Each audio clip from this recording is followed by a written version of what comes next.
really just wanted to welcome everybody and thank you all for coming tonight. My name is Matthew Terrell. I'm an alum of the Professional Counseling Program here at Monmouth University. I'm one of the co-founders of the Counseling Alumni Connection, which is an alumni organization created just for the Professional Counseling Program here. Along with, I'd like to introduce Erica Lapid and Jennifer Tremarchi, who are the other co-founders of the alumni organization, which is hosting this event tonight.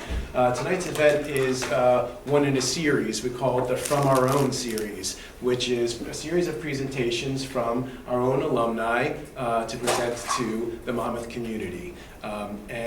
We're very privileged to have Alicia, come speak with us tonight. So thank you for taking time out of your nights to be with us. We really appreciate that. You're in for a really terrific presentation.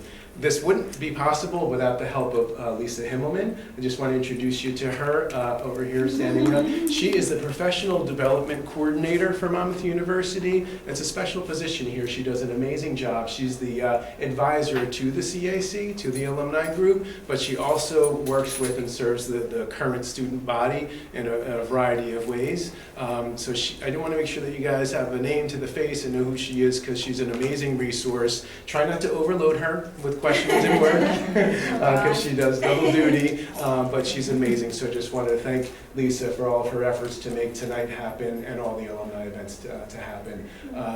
And so, utilize her as you can, because she's a special resource for you guys. So we'd like to introduce our featured presenter for tonight, Alicia DiLorenzo. Alicia is one of our highly, highly esteemed and admired and respected alumna of this program, from the Professional Counseling Program. She graduated from this program in 2014 and has been working as a SAC counselor at Asbury Park High School. And she also sees clients privately at the Center for Healing Arts, which is in Red Bank, a wonderful place, so stop by and see her there. Alicia I picture you, or I conceptualize you as a very holistic, person, very well-rounded, quite self-actualized, really. And one example of that is that she's a certified yoga instructor through the Baptiste School. And you can learn more about that from Alicia. She put her information up here, website, email. So please, learn more about everything that Alicia does, because she's amazing, and we are privileged to have her here tonight presenting on this wonderful topic. So we welcome you, we thank you, and without further ado, Alicia DiLorenzo.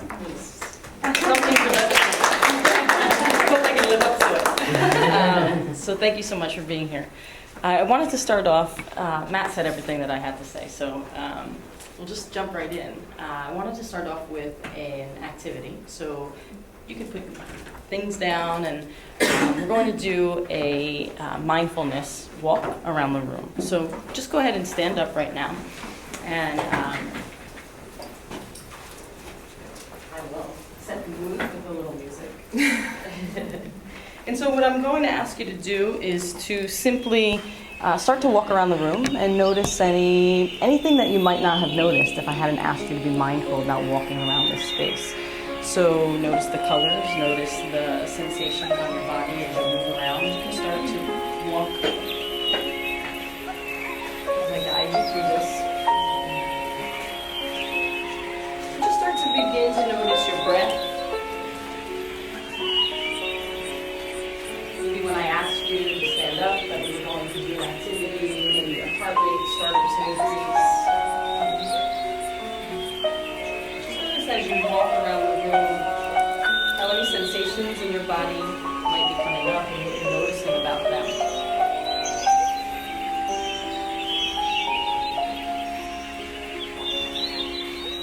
So step intentionally with every step that you plan, with a mindful intention of the imprint that you're leaving in the space, on others.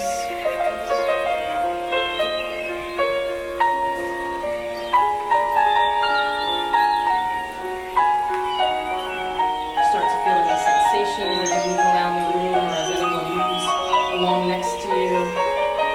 Any of the sensations on your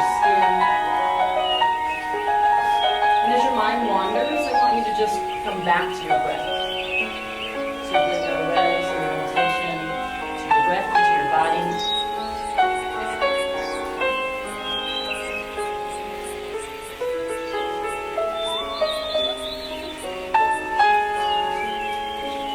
In the next few seconds, pause where you are and bring your awareness to someone who's close to you and get within an arm's length distance of them. So your closest person, yeah, you do. And so come face to face with that person right now and pretty close, right? So that you could reach out and touch their shoulders if you were to. And I just want you to start to look into that person's eyes and keep your focus eye to eye with the person who's standing in front of you. The being that is present, that showed up, that you miraculously landed with, for whatever reason that might be.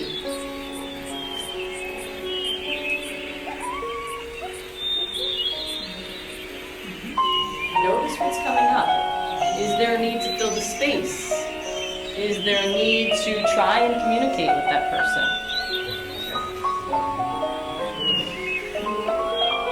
Is there discomfort?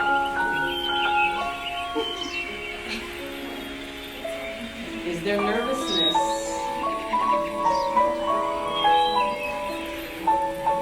Or is there acceptance of the as is?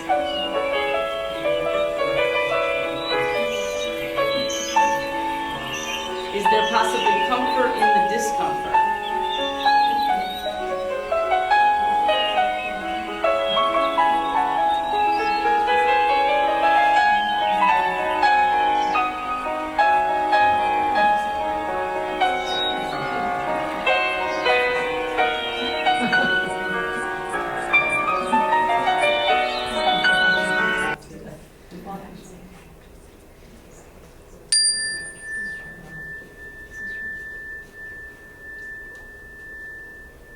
So as you're standing face to face with this person, I want to give you now the opportunity to introduce yourself to the person that's standing in front of you, one at a time, and talk about what came up for you and what that was like for you to be present with that person and be in the space of the person that's in front of you.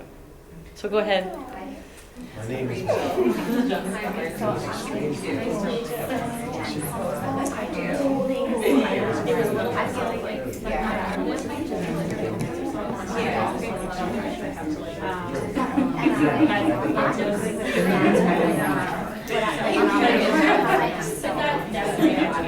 I felt like I wanted to cry. Yeah. I thought I wanted to cry. I mean, I said, yes. And all my spices. We're just doing each other. Really? Oh, that's awesome. It got a little bit more uncomfortable. It's hard. Right. Yeah. I was very complicated about you. So,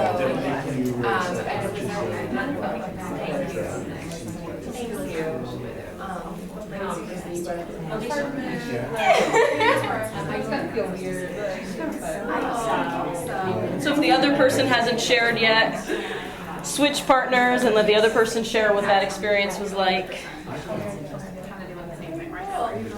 my friend Matt, she's really And when you are complete, you can make your way back. There's no rush. yeah.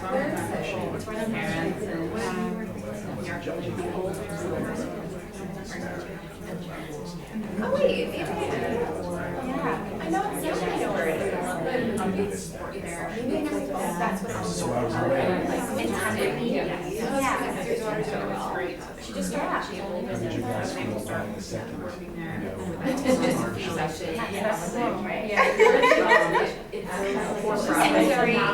Right, yeah, she seems very relatable, like right away. Yes, they got it. Very big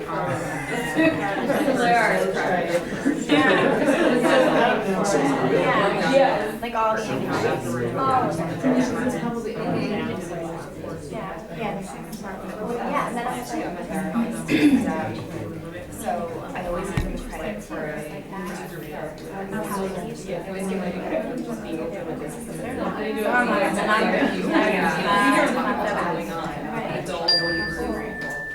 that's great. That is really great. So if you could make your way back to your seats.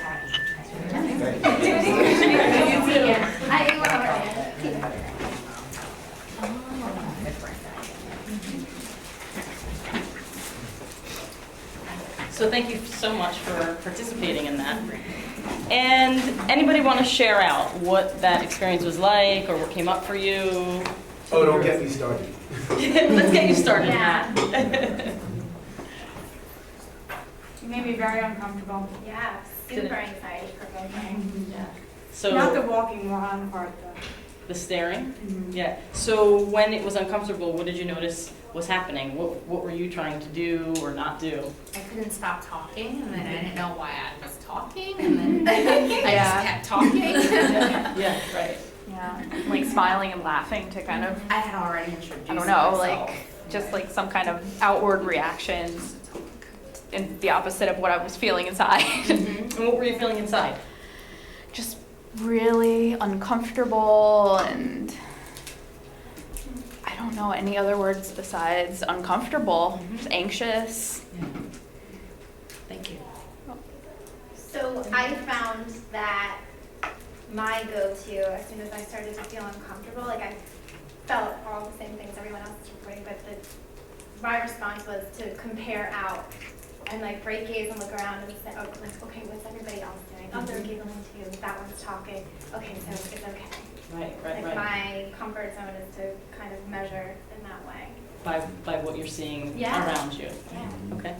Anybody have a different experience from that? So those were similar experiences. Anybody have a different experience? Yes. I was telling Margie that, like, immediately I was just trying to jump right into it, like, just focus on her, let myself be with her, like, really just tried to, like, break down any uncomfortability, but as time went on, my legs started to feel a little weak, and my heart was racing, and my eyes did gaze, like, when are we done? Are we done? And then I felt rude that I wasn't looking at Margie, so I'm like, oh my god. Yeah. Now I'm sweating. Jacket's coming off. Oh my goodness, what is going on here? Matt, you also. For both exercises, the mindful walk and the interactive exercise, I felt myself most mindful in relation to others. Like you said, to notice things we hadn't noticed before. I was noticing when I was getting close to other people on the walk, if it was getting crowded, or there was a couple of times when I might have been walking in the opposite direction as most of the crowd, or if I was in one aisleway and most of the crowd was in the other aisleways, I was kind of alone. And then in relation to others, because we were in a triad, Jennifer and I were, and I had never met Jennifer, personally before, and I knew Jennifer pretty well. I found myself experiencing that mindfully in relation to others, where I was very aware of my own comfort level with that, and I had a comfort level with that exercise, just being okay with mindfulness stuff. But I was noticing a disparity in the comfort level between the three of us, and without judging it, I was just very aware of it. So I think the talking was something that kind of broke the tension or broke the anxiety. And I also felt myself like kind of breaking from the mindfulness to have that compulsion to like ease the anxiety. I ended up saying, hey, let's put our hands back on our shoulders for that arm length, for maybe the physical connection might ease the anxiety. Or, I started talking a little bit to reduce the anxiety. So that need to fix or that need to... I was just going to say, you're not at all a fixer. So that's, and I'm proud of it. I'm not proud of it. That was, where I think what came up for me a little bit to assuage other, the anxiety in the triad. Yeah, great notice, great awareness, yeah. I started to cry a little bit in the beginning, and I was like, ooh, this is so... During the walking? No, when we were Okay. doing like the interaction. Okay. Yeah, and I was just like, oh gosh. And then I didn't want to make Jessica uncomfortable, so I was like, all right. And then I made it super awkward and uncomfortable by not wanting to make it awkward and uncomfortable. That's how I felt. And I responded, like, I felt the need, like, I wanted her to be okay, but I also was sitting there going, did I do something wrong? Oh, no. Like, Yeah. Wanting to follow the instruction, but Right. then Yeah, so noticing like all of these different ways of being that are coming up, that we show up for other people in our life, right? And so you came here, most of you probably know this is a conscious parenting presentation. But the secret is that this is for every relationship in your life. This does not have to just do with children. This is about every relationship that you have and every person you come in contact with and how we show up for other people and how we show up for ourselves. And so I'll share the funny story next, but the point of that was to demonstrate the attunement that's necessary in being with children, allowing their essential selves to rise, and being in any relationship you're in, right? That level of attunement, really seeing someone, and we just saw here what comes up when we actually do that, right? And how that shows up in our relationships, with our partners, with our coworkers, with our colleagues, and very much so with our children. So I know that there are a mix of people in the room. There's some parents in here. There are some coupled people in here.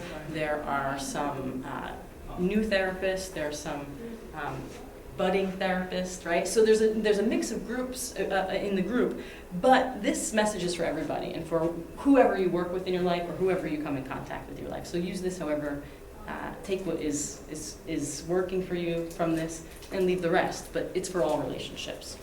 So now I'll tell you the funniest story. So all of this work is based off of Shefali Sabari's book, The Conscious Parent.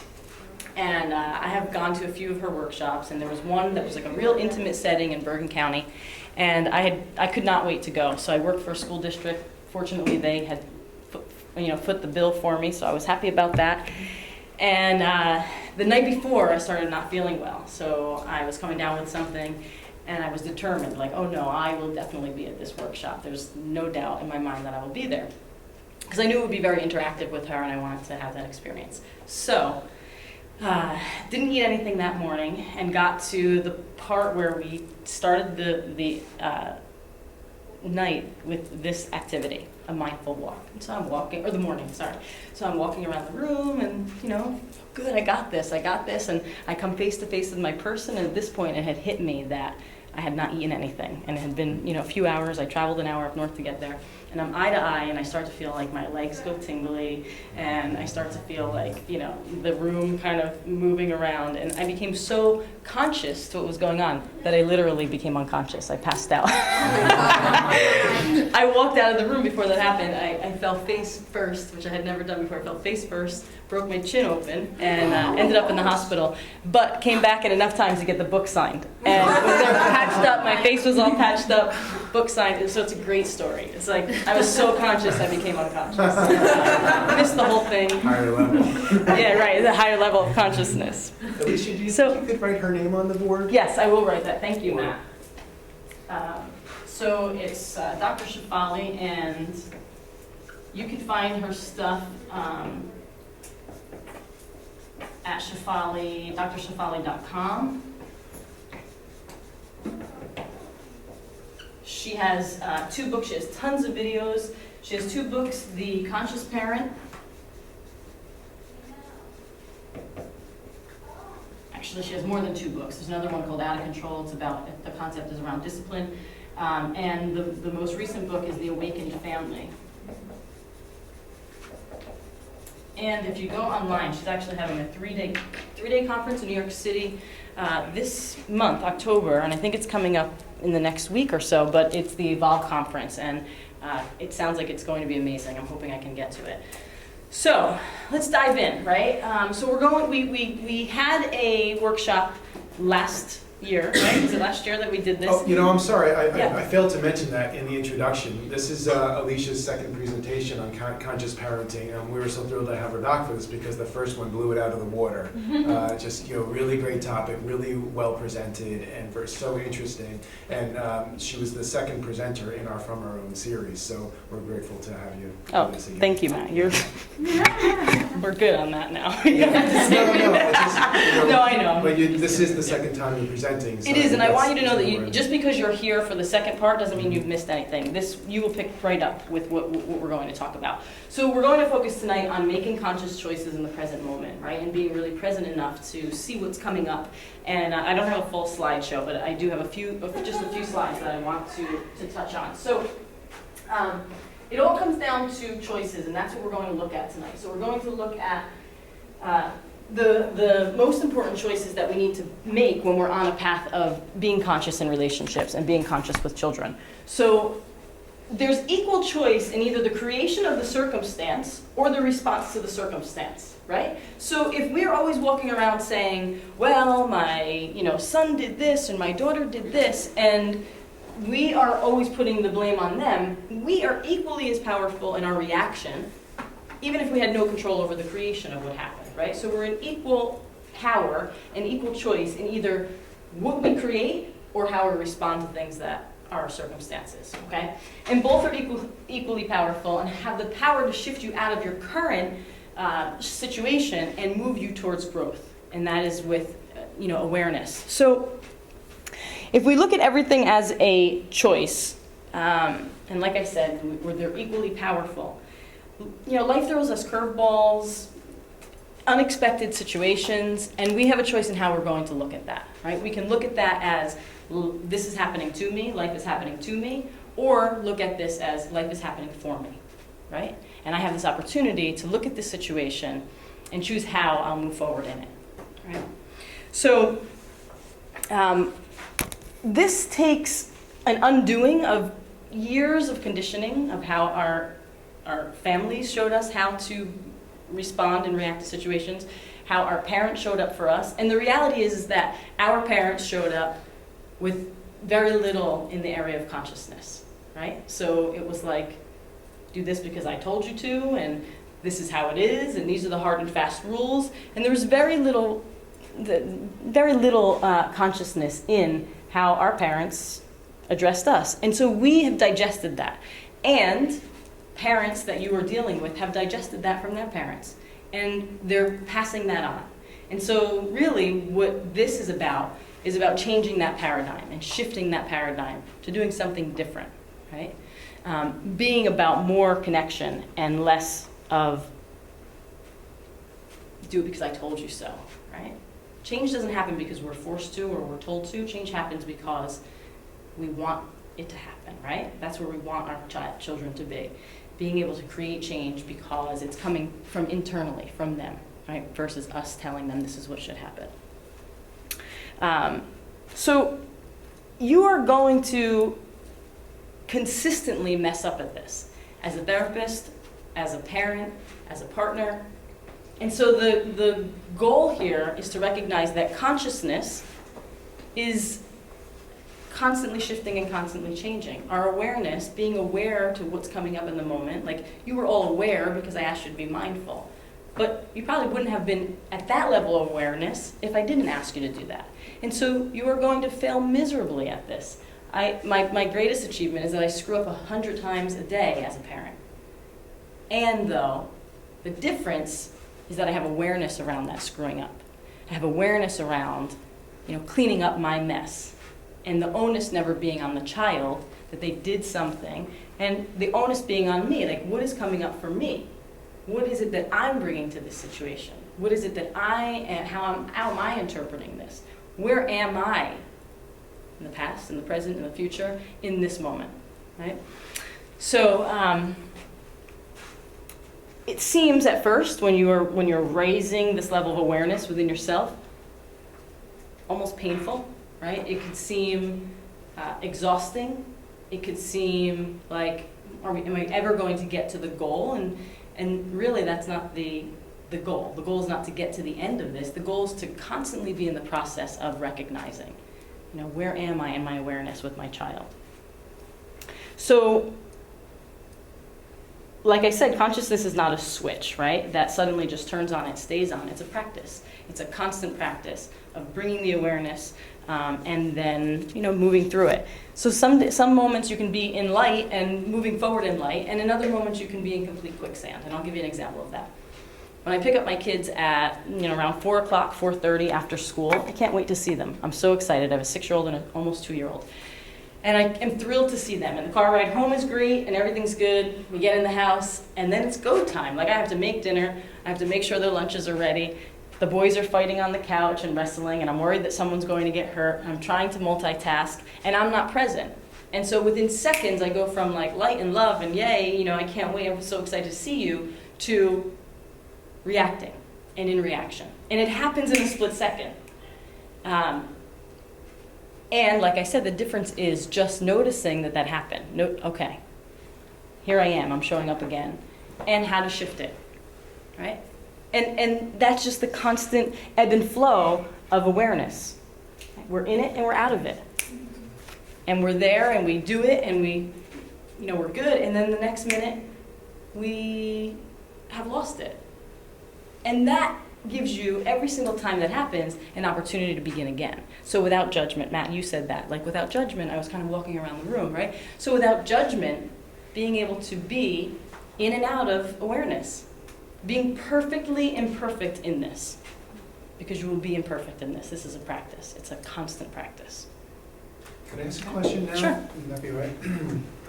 Tying a couple of themes that you already mentioned together, just have a question about. You mentioned as a parent, kind of the onus on you with being mindful and being conscious of your child and what's going on with them, not blaming the child for doing this or that. So the two questions are, when do you ever, if ever, like put the onus on the child, like, hey, that was unacceptable, like that you can't justify that behavior, that's not acceptable. And the other part of the question is the conscious parenting model just for the parent, or do you also try to pass on or teach mindfulness and consciousness to the child so that you can be in consciousness together, or is it just a one-way system? Yeah, I think it's a great question. Well, you had a couple questions there actually, and I'll try to make sure I got all of them. So the first one, well, the one that I remember right now that you're asking, is it a two-way street? And what it is embodying what you want for your child. And so we're skipping around. That's fine. It's going to come up again, but it's about embodying what you want. I can be, I can go home and clean the whole house and then be annoyed that my kids were not grateful for that. Right? And what's that about, really? Is that about me? Like, did the cleaning the house come from I wanted to clean the house? Like, I wanted to create a space for my family that is like, the space is clean, the energy is good? Or was it like, I gotta clean the house for these damn kids because, they keep making messes? Like, where is it coming from? And noticing that, right? And then embodying gratefulness, like embodying selflessness. If that's what you want for your child, then your responsibility is to embody that. Because as you embody a life of living aware and living conscious, your children will see what that effect is on you. Your children will see how your life is more rich and more full, right?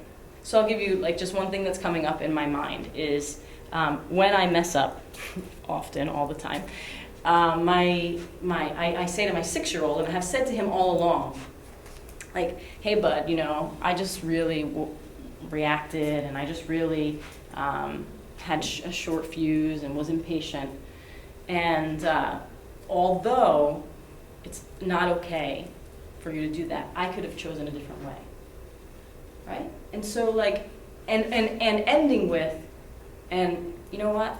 I love you no matter what. As many times as you screw up, I screw up a million times too. And I love you no matter what. And so he's 6 now, and he's been getting that message. And so when my 2-year-old does something that causes me to be reactive, which he does, Luca will say to me, but don't forget to tell him that you love him anyway. He's 6, but that's the message he's been getting. It's that I'm going to screw up, you're going to screw up, we're in this together, there's a boundary, there's a container. One of the things that comes up a lot with the conscious parenting books and the content is that, well, right, where's the onus on the child? And don't they ever have to take responsibility? And absolutely they have to take responsibility. And the onus on the parent is to create that container so that they know where that boundary is. And then when they go outside of that boundary, the conversation is about, so why do you want to show up that way? Right? And what is coming up for me? So when we're talking about like a C grade, like your child comes home with because you'll, as therapists, you'll have parents that will come in and talk about my kid's grades are dropping and so what is that really about for the parent though? Is that about the C grade, or is that about the fear that when they're 21 they're going to be flipping burgers? Right? Like what is really coming up about that C grade? So it's not about the C. Like, really, it's not ever about the C. It's about what's coming up. And the way to make the connection, fear, right, oftentimes, right? I'm glad that you brought that up. So when we talk about choices, right, we always have a choice in how we're going to show up. And so this is what I call, well, it's not even actually mine, it's Susan Conrad is the person who has this concept out. And it's not a new concept, but she's just one person. So being above the line, when you're above the line, where do you see yourself? Like, how are you behaving when you're above the line? Like, you're present and you're, aware of what's going on around you. Rationally? I'm sorry? Rationally? Yeah, so you might be rational. I consider that integrated. Okay, Well, integrated. And these are not necessarily her words, but this is for us, right? So what else? If you're above the line. Content. Content, okay. Or at peace, I don't know, like a Yeah. certain calm. Maybe I'm not picking, I just gave you 50 million words. You can pick any of That's them. all right. I appreciate my kids more. When I'm above the Appreciation. line. So my son's hyperness, I appreciate it as his energy as Yeah. opposed to being hyper. So Yeah. I appreciate things about my kids when I'm centered. Yeah, right. Appreciation. Right, so when we're, say it again? Congruent, Congruent. Do you want to speak to that? Just being congruent in the empathy that you would provide to your clients, you also give that empathy to, your coworkers or your family members. Mhm. Yeah, so like Yeah. being consistent with you. They're teaching you in school how to be one way as a therapist, but also being congruent in your outside life so that you become, hold on, what's that word? Sounds like integrated. I don't know if that's what you're going for. Oh, hold but- on. No, what is that word? give us a little bit more of a Starts with, help me help you. starts with, I was just reading a whole book about living wholeheartedness. What is that? Authentic? Authentic. Okay. Yes, Yeah. yes. What if I win? Kit Kats. You win. There we go. Okay, so when you're coming from above the line, ultimately, right, you're coming from love. And there's only two things that we can come from. We can either come from love or we can come from fear, right? So below the line is anything that is fear-based. So what is below the line? When you're below the line? Anger. Anger, yeah. Agitated. Worry. Anxious. Jealousy. How quickly we're firing off the fear. What happens when we're above the line? I don't know. What happens when we're below the line? Angry, anxious, fearful, worry, jealous, anger, Negative. negative. I heard other ones that I missed. Shame. Shame, yeah. Guilt. It's guilt. Goodness, you guys got it. Guilt. We Say got again. anxious up there? Judgmental. Judgment. Defensive. Yeah. Impatient. Impatient, yep. And so we've seen this, whether it be with our partners, whether it be with our own parents towards us, whether it's been with us towards other people. We've seen this, right? And so we can only ever be in one of these.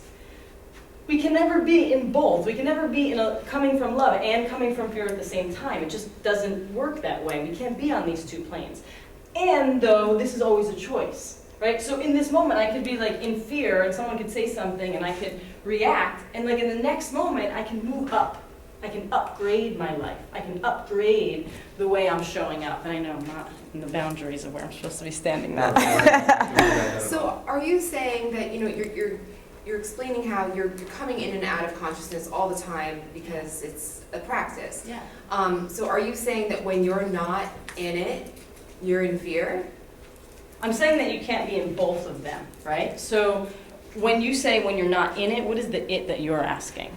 When Love, you're not, appreciation, yes, yes. integrated. When you're not above the line, you are coming from below the line.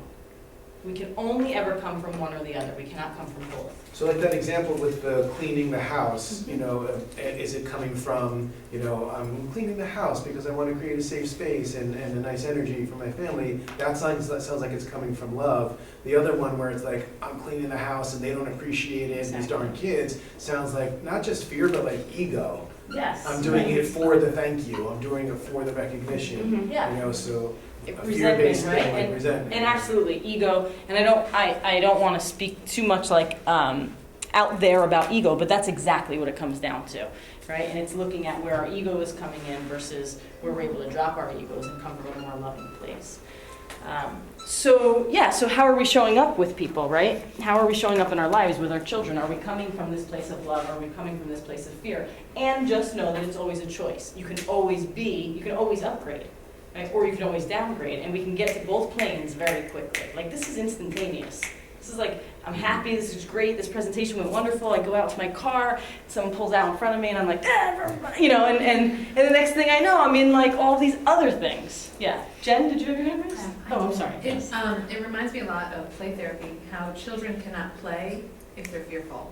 Yeah. They can only play when there is an absence of fear. Mm-hmm. And I think sometimes we can also think of this concept of playfulness as a consciousness, being present. Yeah. But that it's an assessment technique you use with play therapy. Mhm. If they can't play, Then what's they're blocking their fearful. ability to be, in that space. Absolutely. And in the yoga certification that I did this summer, it was a lot around, getting into our own state of playfulness. Because really, when children are in play, they're in complete consciousness. There's like, they're like making noises and creating stories, and they're in it. They're fully in it. And what if we were in it a little bit more like that? Like, what if we showed up in life with a little bit more of that? But yet, what do we do to children? Like, we try to make their play look like the way we want it to look. You know, it's like, oh, don't do that. Put that stick. Like, my kid finds every bug, every creation that has like a leg and an antler, antenna. Like, he finds anything that is living under any rock, and I could say to him like, oh, there's germs, or I could say all those things to him, but like, what am I doing? What is that about for me? Right? Because he's fun and he's exploring and he's not getting hurt. He's going to learn to feel shameful about his creativity. Right. Yeah. What I'm hearing from you too, it really sounds like you joining their world a little bit more than making them join your world. Like when you're like not conscious, you talked about like in the car on the ride home, everything's happy, so you're all in the same world, that coming from love, and you're conscious together. When you get home, your mind is dinner. I gotta make the school lunches. Did they do their homework yet? Oh, I gotta get the laundry out of the laundry machine, and et cetera, et cetera. So you're kind of, hey, stop fighting because that's disrupting my world. Yeah, Don't absolutely. you see how much I have to do? Stop arguing because that's disruptive to my world. Versus, hey, they're playing, they're okay, or they're wrestling, and that's okay. Just because I can't wrestle or play right now doesn't make what they're doing wrong. So being conscious of what they're doing, is that at all? Yeah. And what's the impact on the child when that is the reaction? Right? There's a lot of shame there. There's another story that I think I was going to share in a few more, but I'll tell it right now because it's coming up. So when my son was 2 years old, Luca was 2 years old, my oldest. I have friends that are of lots of different cultures, and so in the friend group that I was speaking to, they were talking about how spare the rod, spoil the child. Like, I have no problem. My one friend says, I have no problem smacking the offending body part. If my kid's mouth is running, I have no problem smacking his lips, right? If my kid is doing something with his feet, I have no problem smacking his feet. Whatever it is, the offending body parts. That's our joke. And at the time, I was this new parent. He was 2, and I was trying to figure out how am I going through the terrible 2s? How am I going to get through that? And what are my choices around discipline? So on this particular day, I made a decision to hit Luca. And I hit him on his butt, and he was not still in diapers, I don't think. And I walked away, and I felt horrible about it, incredible guilt.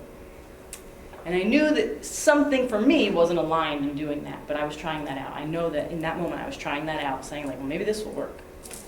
And I went into the kitchen, and I could see him playing a couple minutes later after he stopped crying and after we kind of moved on from that experience.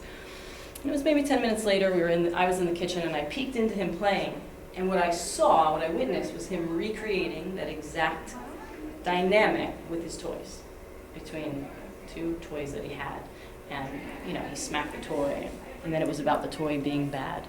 And, my heart sunk, right? I was like, is that really how I want to move forward as a parent? And for some people, that's fine, that works. I'm not saying it's not okay. I'm just saying that for me, that didn't work. And so I made a choice in that moment, and I came to him, and I got to his level, and I looked in his eyes, and I said, listen, the way that you were acting, the way that you were behaving was a way that was triggering, you know, for me, I was getting upset with. And I could have chosen better, like I said before. And I said, from this day, I've decided that I'm not ever going to, be with your body that way. I'm never going to use my control, being a parent to hit you. Basically, I told him in 2-year-old words for him to understand I was never going to hit him again. And his whole body sunk as that conversation happened. He went from he sunk in, because even though he probably did not understand the words, those words are for me. They totally for me to soothe whatever I just witnessed and saw and the guilt I had. It's all about me. He got the emotion. He got it. Like when I said to him what I did when I hit you, his body went like this, and he was 2, right? So think about like a 2-year-old. He's not really understanding that. And then I said to him, from this day, I'm not ever choosing that. And there was a connection that happened between the two of us because we were on that. I became very present with him. And so, yeah, there's a big difference when we come from that place of presence and from when we come from another place of below the line and in fear. And that's our stuff. That's our stuff when we do that. I have a question. What Yes. about bedtime? Because Oh, man, that's I'm a 2.5-year-old and a 1.5-year-old, and I try so hard to stay in that loving presence with Yeah. bedtime. Yeah. But some days are just not that way. Yeah, you're right. You're right. And so what is coming up for you around it? Because I get that. I share that bedtime thing. So what is... Well, because I'm listening to you say about the other night, it was like, no, Mommy, I put on a princess dress. So then we put on the princess, and now I'm like, okay, how much longer are we going to creative play here? It's almost 9 o'clock, and we all have to. I have to go to work tomorrow. My partner's going to work tomorrow, and you need to go to bed. And what are we doing? Yeah. And she's like, but no, Mommy, look how pretty you are. And I'm like, thank you, Kylie. Yeah, they You're totally beautiful too. It's time to go to bed. Let's go to bed. No, Mommy, please, just stay up with me one more minute. It's like, I don't know. And at that point, you're It's tired, upset. you're exhausted, and what's coming up for you is being, I'm that just- tired and that exhaustion that's kicking in, right? And then being in reaction of like, you're in the future. You're in, I have to do this still, I have to go to work tomorrow, I have to do, and I'm not saying don't create the boundary, right? The boundary is like, okay, and now we did that, or there's one more minute, and now it's over, right? But bedtime is about the emotional connection. So giving a hard or fast rule, like that extra 5 minutes in the big picture of things, it's not such a big deal, right? But creating the boundary of this is only 5 more minutes, right? Because what bedtime is about is that emotional connection. That's what bedtime is about, is that opportunity. And I know like after bedtime, when I've lost it, like I look at them sleeping, and that's when I feel like the most amount of guilt. I'm like, oh, I totally screwed up their entire life, right? But bedtime is that time where they are seeking, and there's an opportunity for that emotional connection, but creating the boundary and creating the container and the containment, right? Does that make sense? Does that answer? Yeah, Yeah. it's hard. It is hard. It is absolutely a challenge. That's why you call it practice. Right. So, there's 2 sets of choices that we're making on a daily basis with our children at all times. We're good with this? Can I erase it? Yeah. Got the gist of that, right? So we're either coming from, and this kind of goes hand in hand with this, but we're just going to use some more conscious parenting terminology. We're either coming from connection and containment, right? And when I say containment, what I'm really saying is boundaries.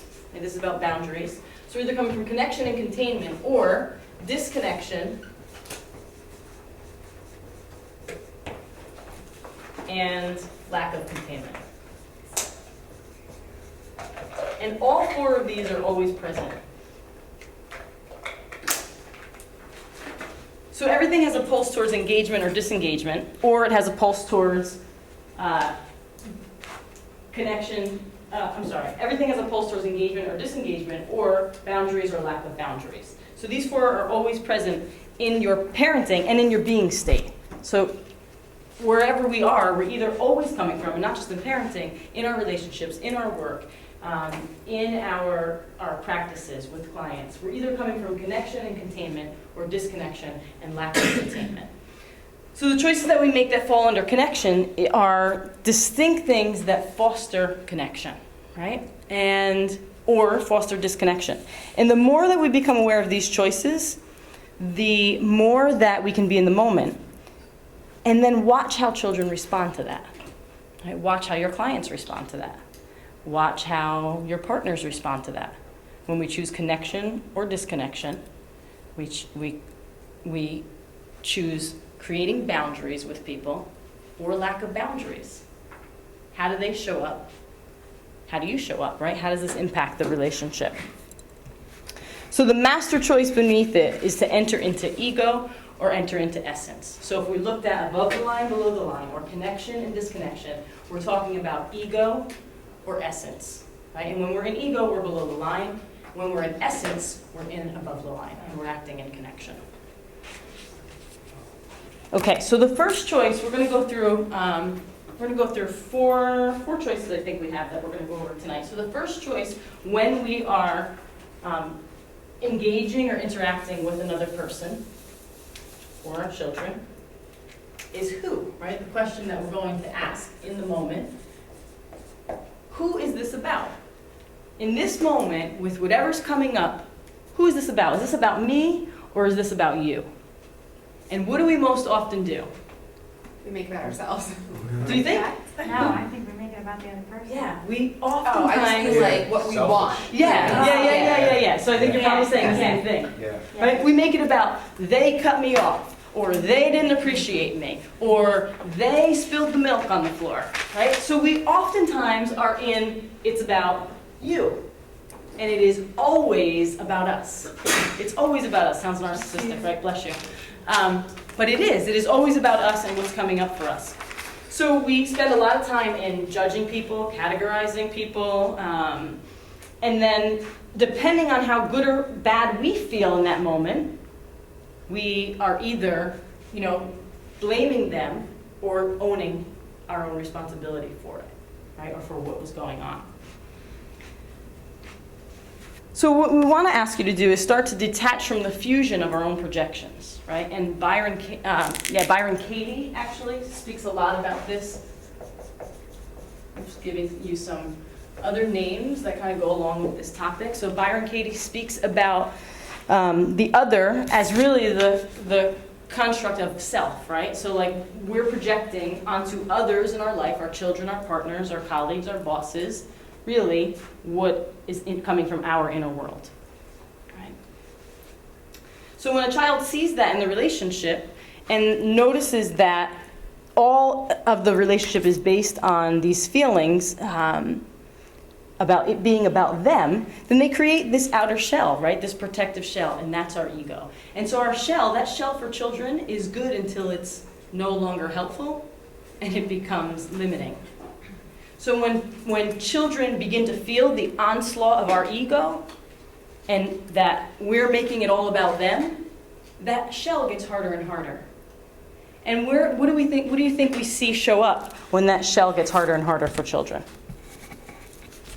What do you think? How do you think a child is showing up as that shell of ego is getting thicker and thicker? Defiance? Yeah, they might be defiant. Closed off, right? So what we see is this disconnect, right? We see this disconnect. We see the hoodie goes up, the earbuds go in, the fantasy land of video games, the shut door and hiding out in their bedroom. You see this in clients. You see this with your own children. Right? So what are they saying to us? They're not comfortable with the connection of the adults around them or the other connections that are happening in their world, and they're closing off. They're protecting. That shell is becoming very hard and very thick. I'm sorry, I don't mean to keep Yeah. interrupting. No, so if please you do. I wanna think it's save valuable. There's like time at the end. Yeah. No, I'm not saying that. All right. So a lot of what you're talking about is bringing up for me questions about child development. So Yep. for teenagers, for example, there is this I forget what it's called, but I forget what it's called, but when you something about Like the identity of like, self. the identity of self, like separating from your From your parents and finding family, your own yeah. identity, and that's like healthy development. Yes. But you're saying that no matter what, in a healthy child development of separating from your parents and finding your own identity, you wouldn't find that hood up, engage in something, one thing, like, and isolate yourself. It would show up in a different way.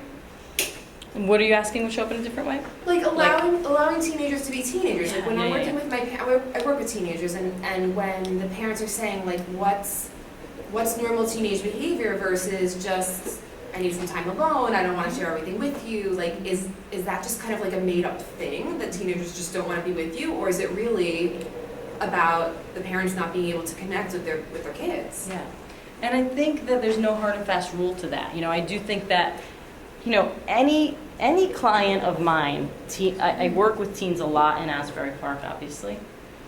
They come in with their hoodie on, I know off the bat what they're coming in with. Like, they're coming in with a sense of disconnect. They're coming in with a sense of, like, closed off. Like, we know this as therapists when we see and we read body language, what we're reading and what we're saying. So, do I think it's always detrimental? Like, no, sometimes I want to put a hood up. Like, I get it. I can relate to that feeling of, like, wanting to just kind of... So that's where the connection is made, the opportunity to connect in that moment of disconnection. Gotcha. That's where there's opportunity. So it's not about being good or bad. It's Right. about noticing, having the awareness to say, like, I'm reading the signs, I get what's going on here, and how can we connect? And making having the opportunity to connect in that moment. Okay. Is that clear? Does that make Yeah. making sense? Okay.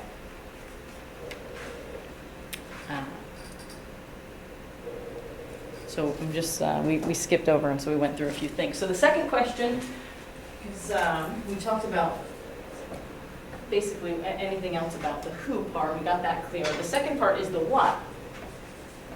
All right. So these are the questions we're asking ourselves, and the choices that we have, and how we're going to engage. So are we going to make it about them or us? Right. And the what part is, what do I see? How am I seeing this? Is this an opportunity, or is this, am I coming from a sense of lack, right? Am I coming from lack, or am I coming from abundance? Am I coming from a place of fear, of my child got a C and now they're going to be flipping burgers when they're 21? Or am I coming from abundance and using that as an opportunity to say, so, what's going on? You know, like, what's going on in that class? Or making the connection so that it's about being with your child versus, like, I'm annoyed at this C grade because my fear is coming up. Okay, so the opportunity to connect with them, the opportunity to use the lessons inherent in a C grade versus shame. I would imagine blame comes up as a real barrier to the connection piece too. You know, blaming the child for not doing enough, or blaming the child not working hard enough to get a better grade than a C. But I see blame as a barrier to connection. Absolutely, yeah. Yep. Because, again, below the line or above the line, if we're in blaming, we can't be in abundance. We can't be in recognizing the gifts of this child, recognizing my child's energy, blaming him for jumping off the walls and bouncing off the walls. We can't see that this is my child's gift, right? And I'm not saying any of this is easy. Like, it's not, this is a practice that you will fail at and fail at and fail at and fail at. Until, and I'll say to you, one of the most important things that I would say to leave here with is giving yourself the opportunity to become more mindful, having a mindful practice, and journaling. Because here's what's going to happen. And anything else that brings you to that space of, like, creating space for yourself, yoga, whatever it is. Because here's what happens. It's like flexing a muscle. So as you practice that, as you practice mindfulness, as you practice journaling about, like, what is coming up?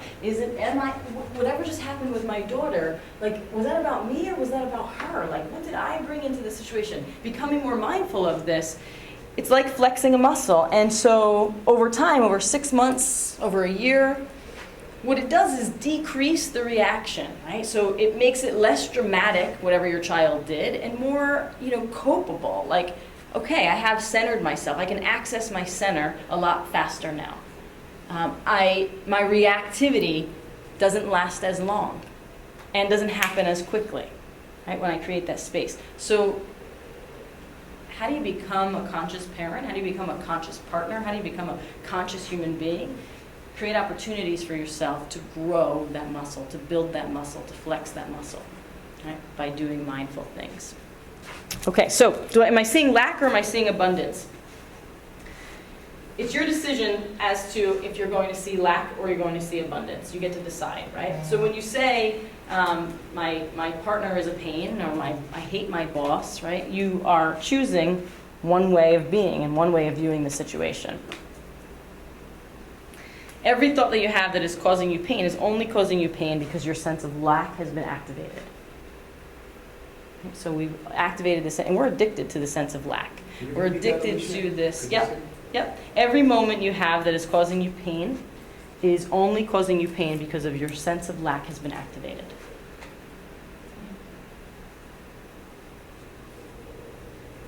So this lack is your lack. It's not the lack in the environment. It's not the lack in the partner. It's not the lack in the boss. It's not the lack in the child. This is your sense of lack. And we have an addiction to lack. We've been, I am not fill in the blank. I'm not good enough. I'm not worthy. I'm not. And this shows up with our children, right? When we lack the ability to create a container, what is that about us that can't create a boundary? I lack of what? And you could fill in the blank. That's not a you have to answer it type of thing. So what is it? What are we seeing? Are we seeing lack or are we seeing abundance?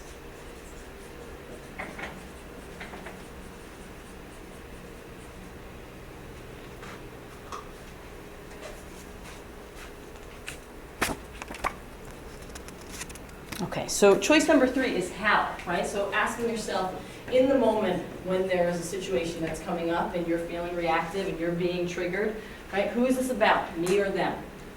What am I choosing to see, the lack or the abundance? How, right? How do I engage?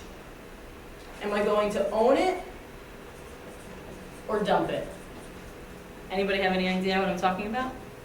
Am I going to own it or am I going to dump it? Yes. Like taking responsibility? Yeah. Or am I going to have this emotional vomit onto the person that I'm standing in front of and make it all about them?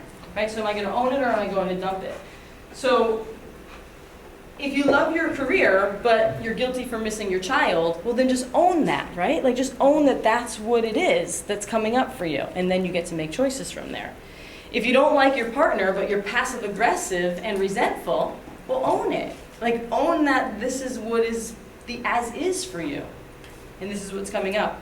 If you want to be a super mom, but driving your kid around to soccer and band practice and this, that, and the other thing is driving you crazy, then own that that's not what's making you, that's not working for you. So it's about owning it, or what's the other conversation in the car? When you're resentful because you're driving your kid all around, it's oh, I have to drive you here now, and I have to do this now, and right now you're dumping.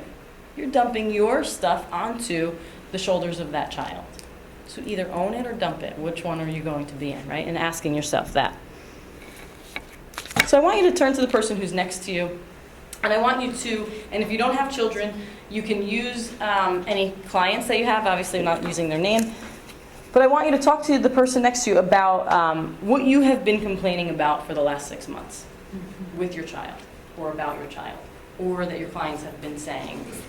They're struggling. Just every week, so. What'd you say? I said my daughter changes every week, so it's not consistent for 6 months. Yeah. So what is the last 6 month rant been about?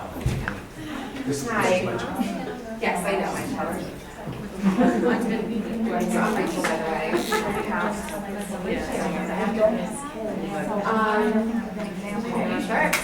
I can start. My son is the week. Some of the stuff about that I completely forget. I want situation over and over again. And it can get frustrating and exhausting to hear it just time and time again. Yeah. It's almost like they're calling their thing that they do that they do just because that gets really I guess something that I think about I don't think about it.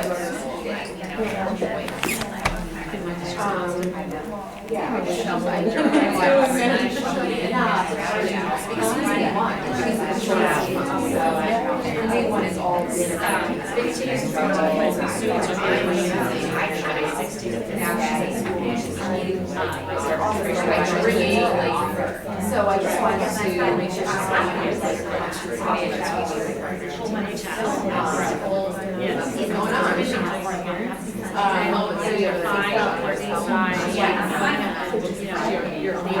yeah, she's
I think,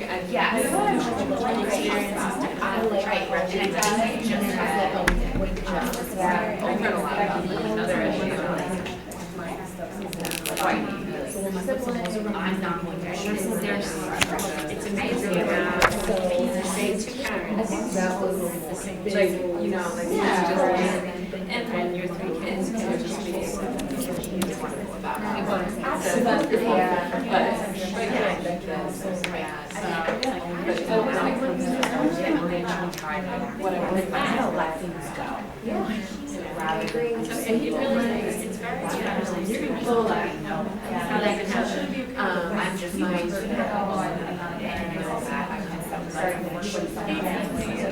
I feel like it's so helpful if the day ever comes to I'll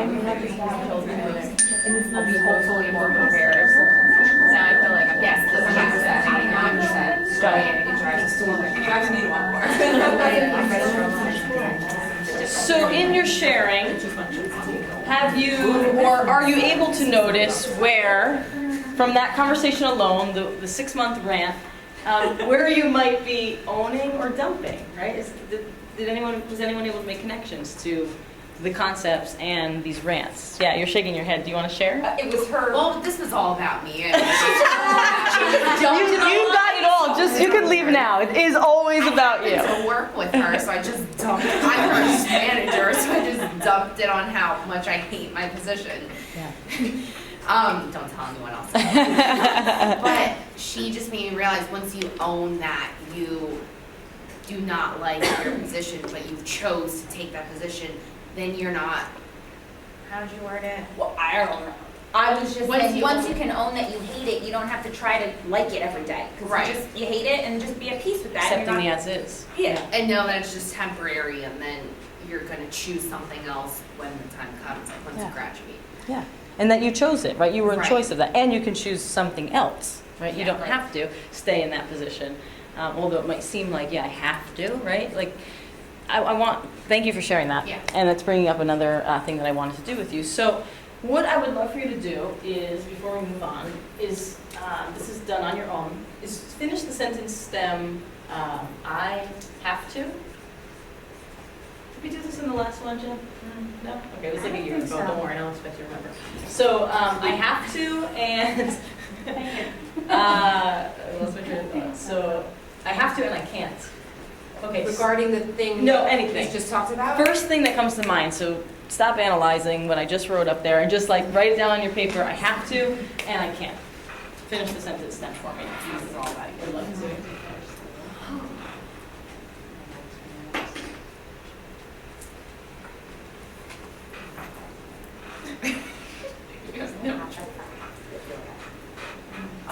you.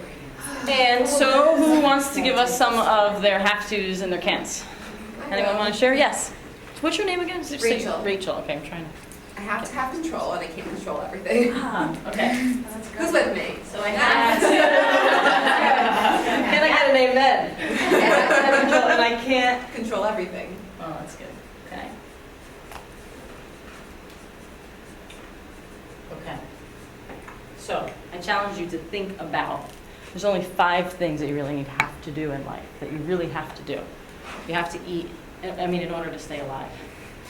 You have to eat. You have to, If you guys want to stay if you want to stay alive. alive. Here's about 5 things you got to check off. You have to drink water, you have to breathe, you have to sleep, you have to eat, and you have to go to the bathroom. Right? These are the 5 things that you absolutely have got to do in order to stay alive. Everything else, guys and ladies, it's optional. Every single thing else is optional. So I go to work because the consequence of not going to work is I don't get a paycheck and I can't support my children. I can't support my family. That's what I have to. Yeah, It is not a have to. it is. But it's not. That's I know, but I that. have to see. You know, that's. Am I looking at lack or am I coming from lack or abundance? Are you coming from lack or abundance when you say that? I mean, I'm coming from reality. You have to. I have to go to work. Yeah, you have to, Provide. I have to provide.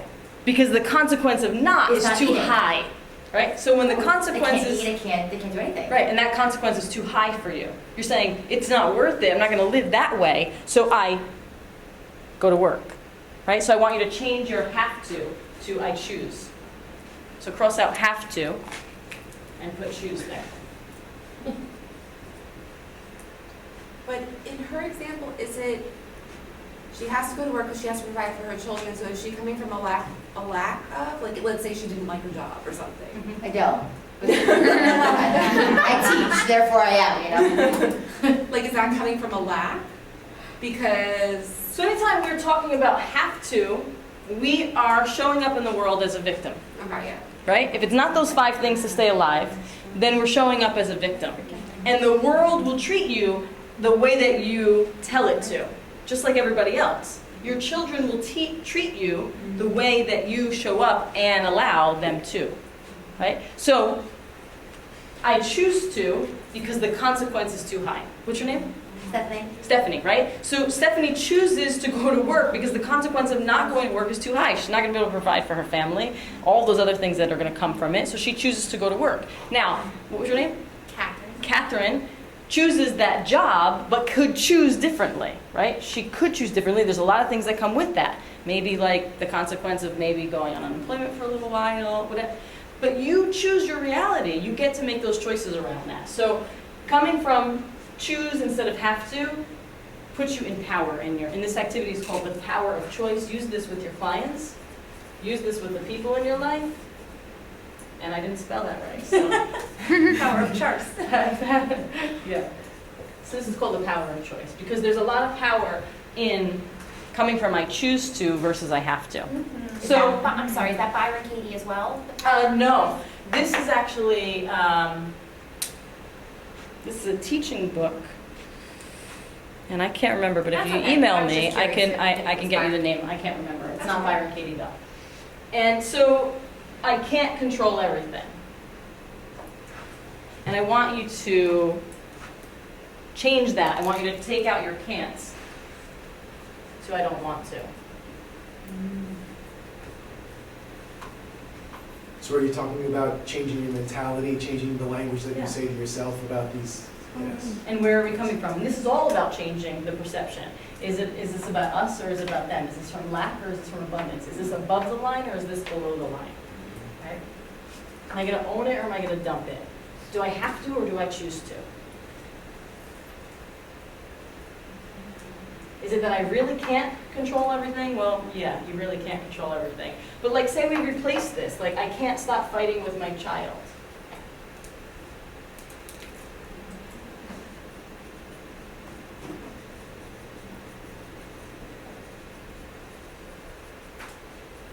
My child, my partner, my boss, whatever, wherever. It's not that you can't do that. It's not that you cannot stop doing that. It's that you don't want to, because what will have to happen? They become right, and we live in these dualities in life. They become right, I become wrong. So I don't want to, because then I have to own it, right? I have to own it and say, you know, what really is coming up here. And that's ego-based, Matt, right? When you asked about that. Okay. Questions on this? It's a really powerful activity to do with clients, with your children, right? Of appropriate developmental age. When you say activity, do you mean that you just format and challenge that frame of thinking and have them practice a different language just in general? Like, is that something you would assign, like, okay, well, for the next week, pay attention to this language and start reframing that for yourself, or is there like an actual? No, I would do that after I did just what we did here. Like you know, with any, not even just a child, but with, you know, with your partner who's you're having these conversations, or with an adult client, like coming in saying, well, I have to do this, and this is frustrating me. I have to go to work, and I have all this responsibilities on my shoulders, and I feel overwhelmed. All right, this is a great opportunity to like pull this out. Like write down the first thing that comes to mind. I have to, and I can't, and then talk about it like we just did, and then have them change it, and then say, so over the next week, what would it be like to come from I choose to and I don't want to, and recognizing how much power you have in your choices. Yes, Matt? Really, it was fascinating how you brought in that concept of we live in dualities, right or wrong, Yeah. you know, good or bad. When you integrate that into this conversation, how limiting those mentalities are, the either ors, the good or bads, the dualities, versus when you think about power of choice, what a range of choices you have when you use that language or Right. that mentality of I choose, or you know, I don't want to, rather than it's got to be this way or that way. They're right or I'm wrong, or Yeah. you've got to do this and I've got to do that. When you live in dualities, it's so limiting, but when you live with the power of choice, there's such a wide range. And think about that with children. consciousness. Like really think about that with children. When we tell children like, do it this way, why? Who cares if they walk that way? Like my kid, my oldest son, he's like, don't step on the lines. And I'm like, all right, enough with these lines. Like, you know, he's like, don't step on the cracks. There's hot lava in there, you know. He's like making it a game. But like when I'm walking him to school, I'm like, can we just get through the walking to the school part, you know? And it's like, I don't have to make him walk the way I want him to walk. That's about me trying to control everything. But in not having those limitations, it's like endless. He could walk around this room any way he wants to. When I told you to walk around the room, it wasn't like you all had to walk one way. Like you could consciously have skipped through this room if you wanted to, right? So there's a difference there. We don't have to, and it is limiting when we try to have them do it our way. That's about us. It's about us. That power of choice lets you be more conscious with them. Yeah, and possibilities are open. There's so many more possibilities, like you said. Okay, so did the hand? Yeah. What's your name? Jennifer. Jennifer. With everything that you're saying, how do you accomplish all of that and still feel like at peace with your, like be genuine through this whole process? Because I like how you said that I can't do this, but it's really like I choose not to. Like I can't stop fighting with my spouse or whatever, or I choose not to. And I felt like the second one is really it, like I choose not to. How do you quiet that ego without feeling so like defenseless or like defeated? Yeah. How do you keep it genuine throughout? Like I like how it's portraying to like, I guess the outcome to get back, but like how do you yourself feel genuine and at peace? Like, okay, this is great. Yeah.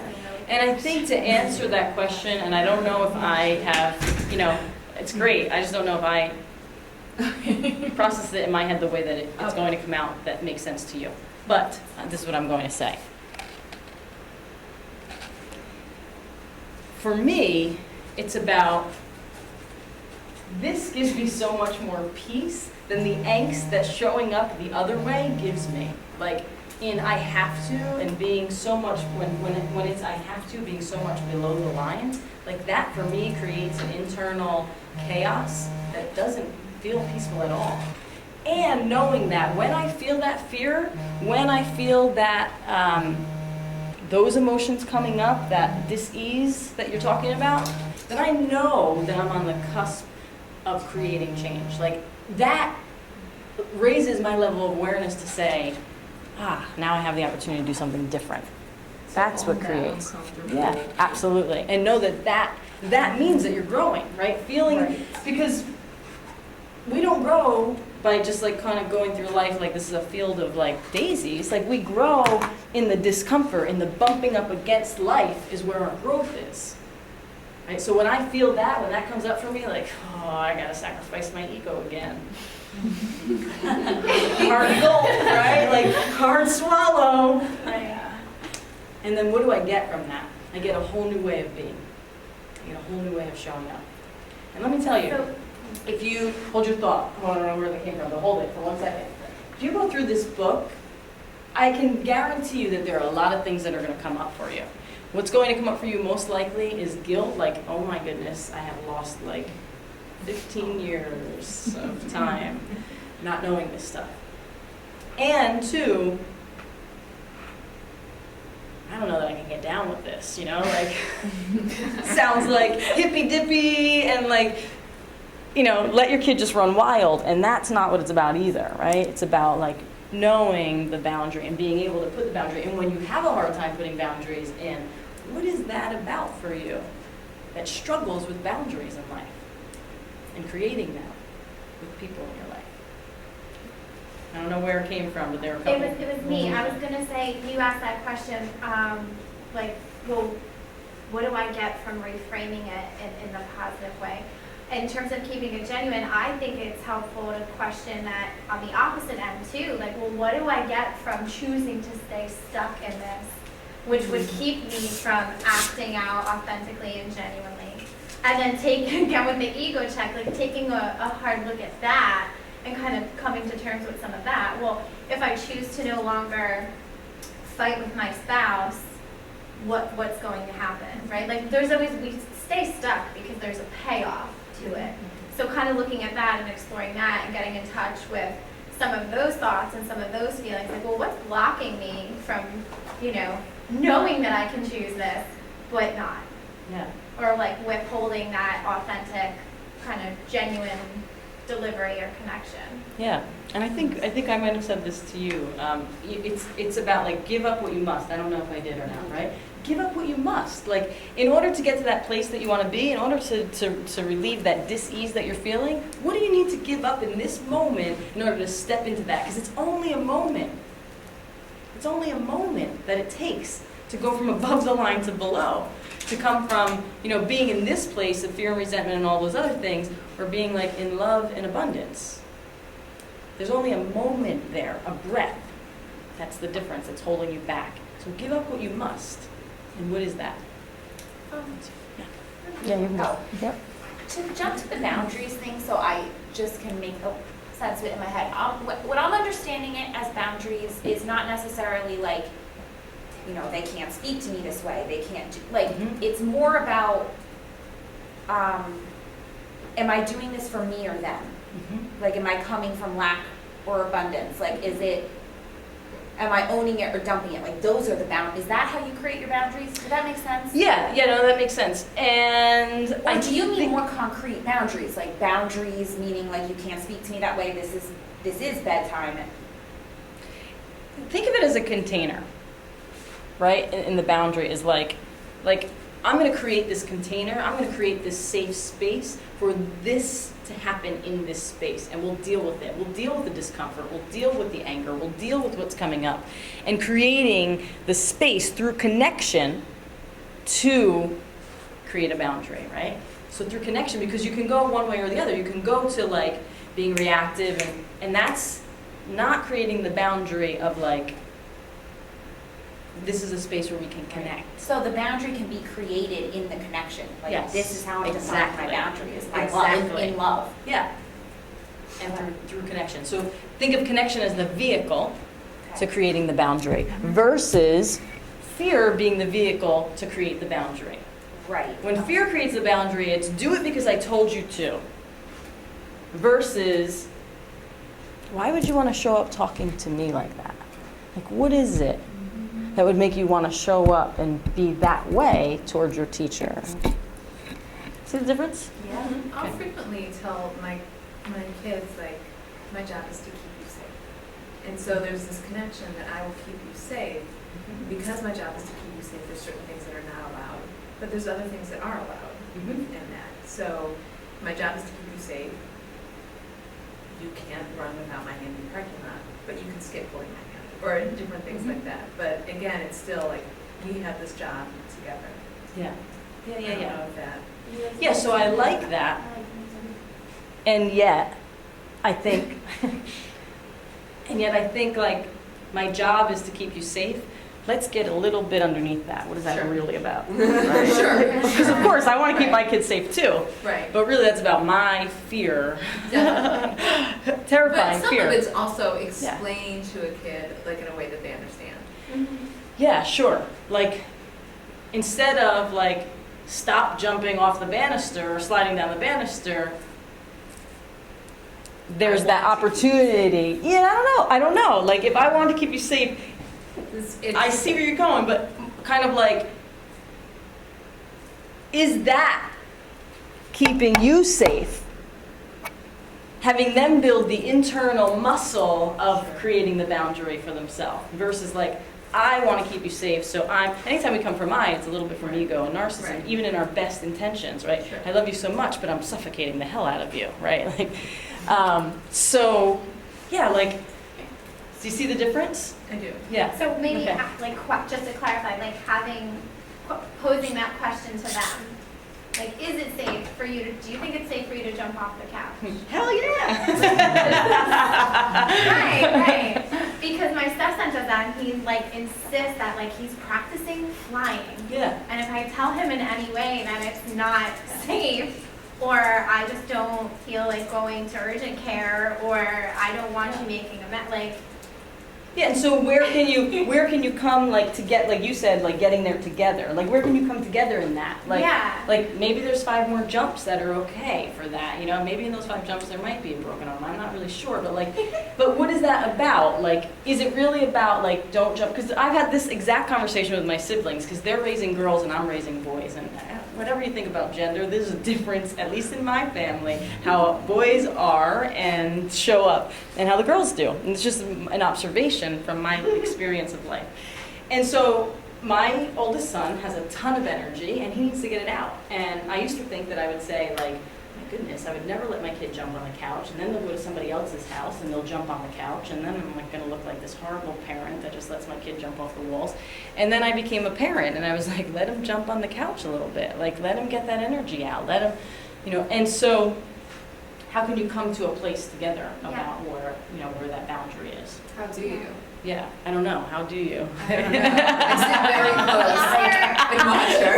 So our alternative is we don't jump off the couch, we jump off the bed. Mhm. And my logic for that is that there are less hard surfaces and pieces of glass in the living space. Yeah, and no, Maybe yeah, when like you're just So around. like if you're gonna get hurt, it's not gonna be as bad. so just own it, like right? Yeah, like just own it. What that's about, right? And Put a like, mattress with like a lot of covers and stuff, so they. yeah. And so if jumping is the thing, if Yeah. jumping is the thing for him, you're talking about your stepson, right? Yeah. Jumping is the thing. Well, how can you create like? Think of coming from what is possible in these situations. Like, what else is possible? Then I have to tell you to stop jumping on the couch because jumping on the couch is detrimental and you're going to get hurt. Like, what else is possible? Create a space for that kid to jump if jumping is what he wants to do, right? Create a space.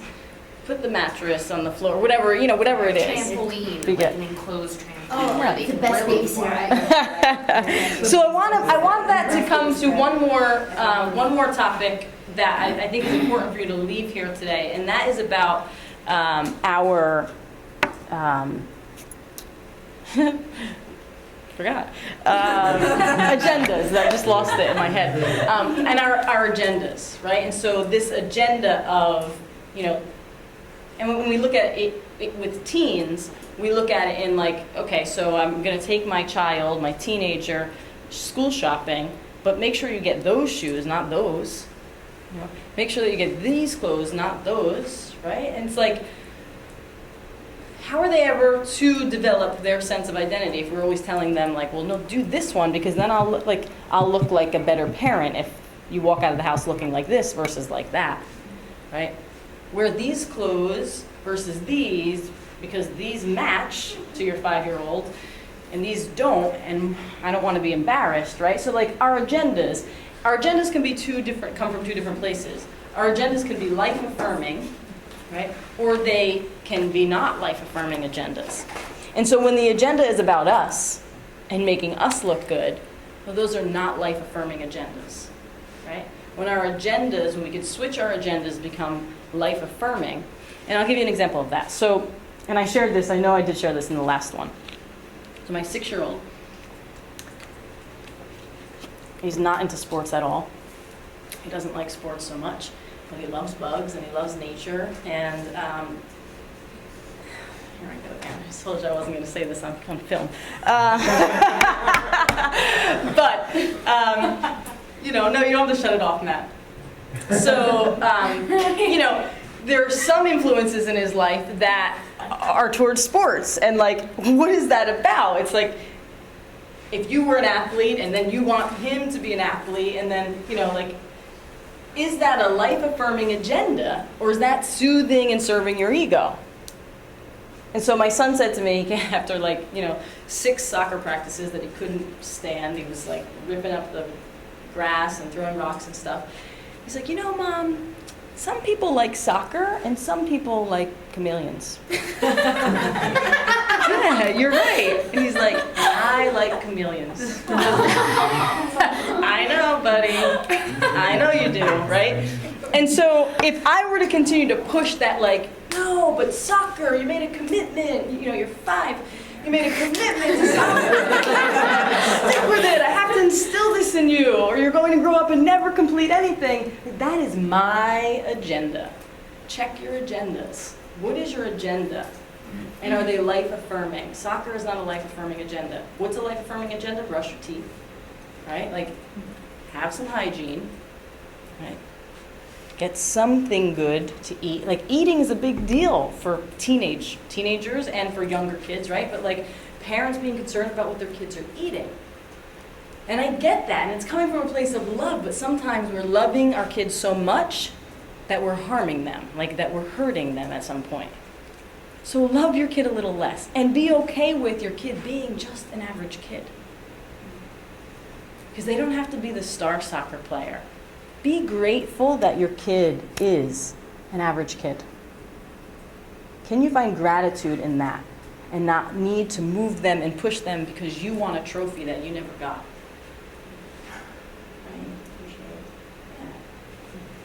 And so are our agendas with our children life-affirming or not? And the opposite is not life-affirming and leads to dis-ease and disconnection.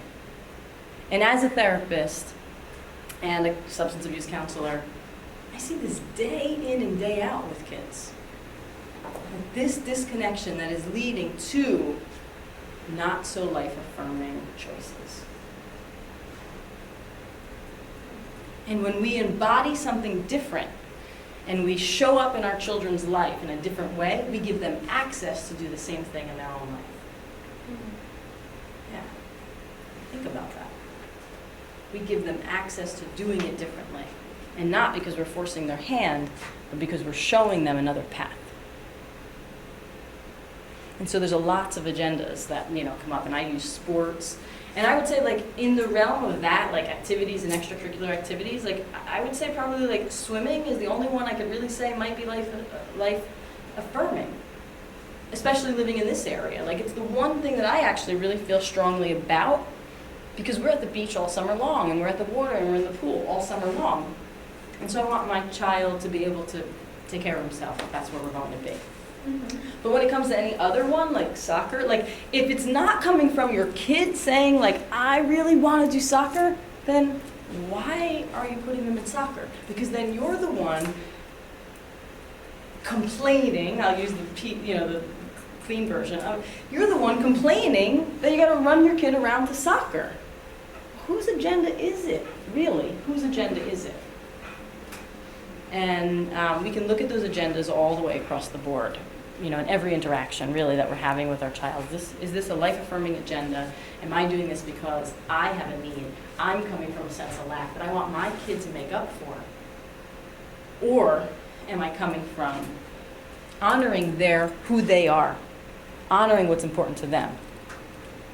If they're done with band and they don't want to be in the band anymore, like, yeah, I get there's a lesson there, and maybe there's a way to come to them making the decision about, you know, leaving the band or whatever it is, but like, is that life affirming when we are you know, creating agendas for our children? Are they life affirming or not?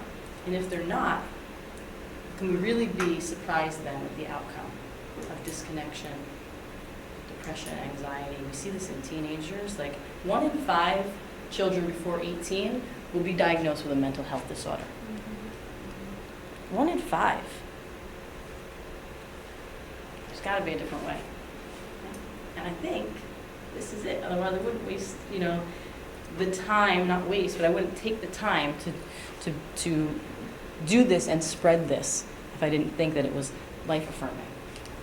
For you, for your children, for your relationships. So, thank you so much for being here tonight. Matt, you wanted to open it up for questions? Yes, you know, to open it up for ongoing, you know, questions if you have any for Alicia, because we have the privilege of her presence, you know, right now. So she's obviously, you know, have a lot of skill and experience and expertise in this topic. So please pick her brain, you know, open it up to anybody that has questions. Yeah. I don't know where this is going to go, but I'm curious with your SAC, right, in Asbury Park? I am. Okay, so how do you find using this for your own students who come to you, whether it's whatever case, and having to like call their parents and having to deal with their parents, knowing that they're nowhere on the realm of understanding of like where you are, but you still have instruction. Yeah, I don't think that happens in Asbury only. You know, I think that like for I most know, people, right, yeah, I'm not saying you your did. experience, because Yeah. I teach in Jackson and I know I see it left and right. Yeah, So yeah. And so you're asking me how do I yeah, deal like with I mean, parents? how do you remain, you know, do you remain, I guess, like mindful when it comes to calling the parents, I guess, knowing that you're not going to, first of all, they're going to answer their phone, or second of all, like, you know, what are you going to receive on the other line when you have to talk to them about a case with their child? Yeah. And like their Yeah. responses, like how do you maintain that? Like, yeah. Yeah, I think that goes. It sounds like you're asking me like, how do I maintain like my center when I'm dealing with frustration? in general, right? Like, Yeah. and that's what it overall sounds like to me. And I could say that I do that as a choice for me to have a practice, a daily practice of meditation. And my day is very different when I don't do that. And that is challenging too. You know, I have a 2-year-old who, like, the second I breathe, like that I'm going to get up, like he's up, and then he wants me to, you know, and so I do that, as I say, I have a daily practice as much as I can, as best as I can. And if it's not at that time in the morning, it may be at another time, but I make sure that that's something that I get in for myself. Because what that has done for me, and where that came in, is through my divorce. I really needed to be very compassionate and find compassion. I didn't have to be that way. I actually chose that. And that changed my life. It changed the way I moved through that process. And of course, the person on the other end would maybe not say that I was compassionate, but for me, I knew that that's where my intention was coming from. And so a dedication to my mindfulness practices, like I said, opens up the space for me to react less, to find my center more quickly. And I do that through yoga too. So there's lots of other ways. Like it can just be journaling. Like if you're not down with meditation and mindfulness, which I would say get down with it, but if you're not, like then journal or find space. And what the research shows for children is that if they are finding 15 minutes a day to just get quiet, the results are profound. When you're looking at school systems, it changes discipline, decreases discipline, increases school attendance, decreases absenteeism. So the results are profound. And another great book for you, if you are in this program and you are on the spirituality track, you've probably heard of the 7 laws of spiritual, 7 spiritual laws. But there's also 7 spiritual laws, and it might not be exactly this title, because I can't remember, 7 spiritual laws for parents. And this is Deepak. And so I think what I'm hearing you ask is like, how do you maintain this way of being? And it's constantly practice, and I constantly screwed up. But it's finding these kinds of materials to read, it's finding Dr. Shefali's info and making it important to read these things and practice. Did that answer your question? To Alicia, one of the things, like I've taken your yoga class before, and creating that space and that awareness to just draw yourself back. And you spoke to that before, like not necessarily hyper-focusing and perseverating on the fact that you're not existing in that mindful space all the time. No. But that when you leave that plane, right, you die from above to below, you recognize it. Yeah, I'm here. And then you make a choice to either stay in it or rise above. Yeah, and then what you said was staying in it is serving a purpose. There's a payoff for that, right? Yeah. Yep. Right. Absolutely. Any other questions? I don't know what I have. But working, I'm a SAC too. So, and I'm in a school that there's a lot of crisis. And I noticed that it seems to be more ever since I started there, and I'm constantly told that it's my healing energy, which I hope it is. There's more crisis since you got there? Oh, yeah. Like, so your healing energy is bringing on the... I guess, I don't know. Or maybe I'm just doing my job, and the person before me wasn't. I don't know. I can't So there's more imagine. awareness in the building of the Yes. crisis because there's action around it, right? Yes. So there's doing response around to it. Yeah, there's response. Instead of just, not handling it, or the kids didn't feel comfortable. Coming and sharing. Yeah. Yeah. And a lot during this presentation for me was the constant crisis that I do face every day, and a lot of, I'm going to use a judgmental word, but a lot of neediness in the students that I see. And just being able to be mindful of that and approach them in a way where it is comforting and not judgmental, because that's all they have at home and in school, parts of school, just the teachers. And, some of them. I mean, there's so much stress going on in the building in general that then the kids obviously feel it. So a lot for me that was coming up is handling certain situations where, like today, I had a kid come into my office, earphones on, music blasting. By the time he left my office, the music was off and he was listening. Yeah. And he was sitting straight up and talking to me. Right. So it's amazing how you do approach a student in a different manner where they're usually not approached, because he's telling me he had, he's been in jail for possession of a weapon and this and that, and I'm talking to him like, okay, so tell me more, instead of saying, oh my God, really? Yeah, right. And actually, before I met with a student, oh, you really should leave your door open when you meet with them. Okay? The kid was not violent towards me whatsoever, because I actually listened to him. And by the end of the session, his posture, everything was completely different.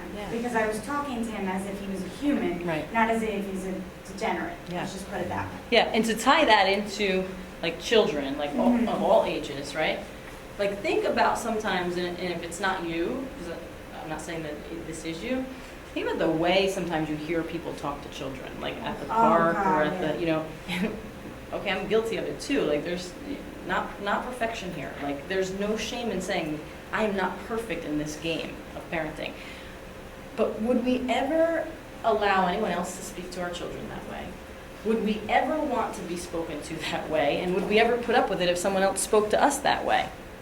And so they're human beings. And imagine if we shifted from like, I know best, I know more, to like, they're here to show us something. That our children are our biggest teachers. listening to a child, and Jen, this is coming up from what you said, listening to a child from a place of contribution. That they are offering you something. Maybe it's your own insight, maybe it's your own awareness, maybe it's your own like, oh, this is a trigger for me. This happened in my childhood. I don't want it to happen again for them. Listening to children from a contribution changes the game. I guess too, what my question is,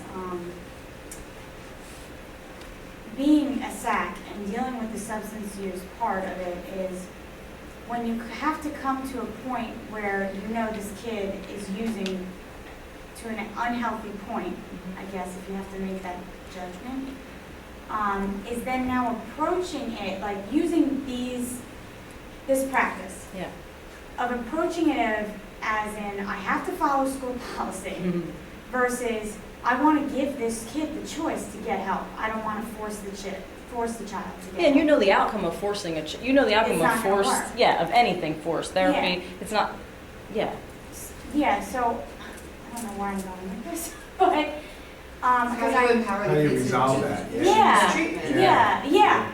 Because Yeah. I have a student right now who's been on my mind, and I did approach it with her that, and the way I put it was, I am very concerned for you.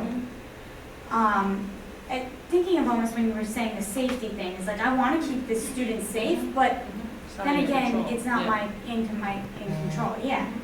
So, I don't know where I'm going with this, but I'm trying to find some kind of. Yeah, and I think that sense of inquiry, that place of inquiry right now is a great place for you to be, too. Yeah. And I don't know that there's any answer, but I would say, like, engaging the student in that process, that you're not the only one coming from, like a place of inquiry, and engaging the student in inquiry about how's this working for you, right? Yeah. When we That's- talk okay. about, like, you know, well, how's that working for you to keep showing up blaming your, you know, your child or your partner or whatever? Like, how's that working for you? It's serving some purpose, Yeah. but is it life affirming? Like, use this conversation around life affirming and choices and like the power of their choices and how's that working for you? It's kind of like the stages of change, like in contemplation, like they know it's an issue, Yeah. they don't want to change it, like, well, Yeah. who else thinks you should change it, and do they have a point to it? Yeah. And I think it's also like, I'm concerned for you. When you're saying that to the student, is that for you or for them? I genuinely think it's for them. I guess that's my question. I think when you say that, like what I get, the vibe I get is that you really are concerned for them. It's not for you. And then the choice for them to get help is not, I mean, I have this thing with counseling, like I have to do something. I have to make a change, I have to do something. Something needs to be done or else I didn't help them, so that's about me. So when you're saying to give them the choice, you're taking it, it's not about you anymore. So the choice either way is not about me. Yeah. Because that's why there is a choice. Because if there's no choice, then it's about me. But then you got all this policy and rules to Yeah. follow, so if the kid ends up, this is where it Yeah. gets tricky. Yeah. Because then what if this kid overdoses? But I think you have, I think there's, Schools could run like this. you have, but you haven't, but what made you Or we wouldn't have successful, jobs. what made you successful in that interaction, Jen, was like the connection that you had. Because a comment I have that I just need to really bring up again, I think, is that profound statement that you gave a global answer to all of these specific questions. You know, what do I do about, you know, holding my son's hand in the parking lot? What do I do about them jumping on what do I do about like sending this kid to treatment if he doesn't want to? All these specific examples are, I think, answered in the global statement that you said of boundaries are formed by connection, not the other way around. If my connection is formed by the boundaries, then my connection is conditional on whether you're doing these boundaries or not. You're not behaving well, so we have a bad connection.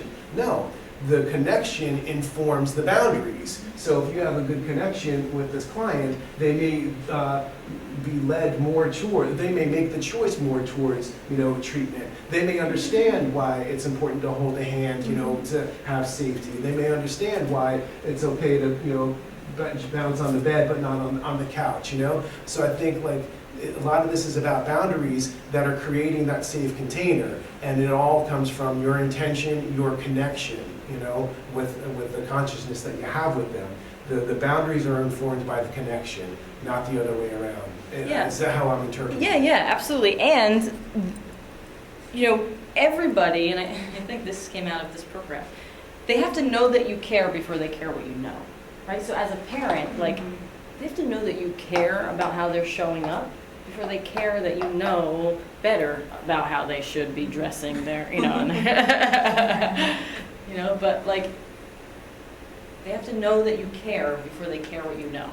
He knew that you cared, which is why the headphones came off, and you were able to get to what you know, because he knew that you cared. Yeah. He's got to know that you care before he cares what you know. Yeah. Yes. And just to bounce off of that, because you gave him a choice, he's more than likely to take the help and choose to take the help because everyone else in his life was always forcing him to do things. And let's say he does decide to not, you know, go for treatment, well then because you made that connection with him, when he is ready for treatment, instead of using to the point where he overdoses, he's gonna come to you and seek the guidance because you've made the connection with him. So at the end of the day, you'll end up, I won't say saving him, but you'll end up helping him get better. And so, yeah, actually, I missed two more things because we went on different topics. So I'm just going to briefly just touch on two more things, and it's not going to be the long discussion. But number 4 is, are you coming from a place of being or doing? And it's tying into this. The next one is tying into. Most of us are doing, and we have no clue about how we're being. Like, we're going through the process of school policy, and how are we being? How are we actually showing up? From 5 to 7 o'clock, when my fuse is short and I'm losing it, like, I'm in the doing, I'm not in the being at all. Like, my being is 0, and my doing is like taking up the whole percentage. And so, are you coming from being or doing? And instead of asking, am I being or doing, ask, am I thinking or am I feeling? Right? Because the point of connection with children is always in the feeling. There's always a function to a behavior, like function-based behavior. There's always a function to the behavior. Either they're avoiding something or they are seeking something. And so the point of entry with anyone really is get to the feeling. So the behaviors and all the actions are all symptoms of the feeling. So the entry point is through feeling. Right? Are we being or are we doing? And so when children speak to us, when they show up and they come to, you know, us to talk about things, first attune to the feeling, pause, like take that space. And as a parent, like when your child shows up in front of you with a challenge, with something that's causing a trigger for you, pause. And if nothing is coming up for you, like go take a nap or something. Like if there's no feeling, like that you can't connect with the feeling, like before you do harm, step away from the situation. Right? Like step away from the situation. Our one eye always has to be on our inner landscape.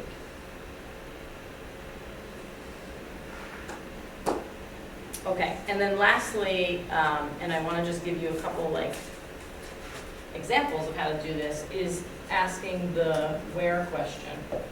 Where am I? Am I in the past? Am I in the present? Or am I in the future? So like give your kids, own it. When we're in one of these places, own it. And give yourself the opportunity to say to your child, I'm pretending like I'm reacting because you spilled the milk, but really, I'm just acting like my 2-year-old self. Like I'm just reacting like my 2-year-old self. Like own it, and then get in this time zone. Like get in this time zone, people. Right? Because notice where you're at. Like, are you in my past as a child? I didn't like feeling like this way, or this is triggering something from my past and I'm showing up this way. Or are you in the fear of the future? They're going to be flipping burgers because they got a C. Yeah. Like, I'm pretending like I'm worried about your C, but really, I'm in the future, just fearing that you're going to be like working at McDonald's. Hey, own that stuff.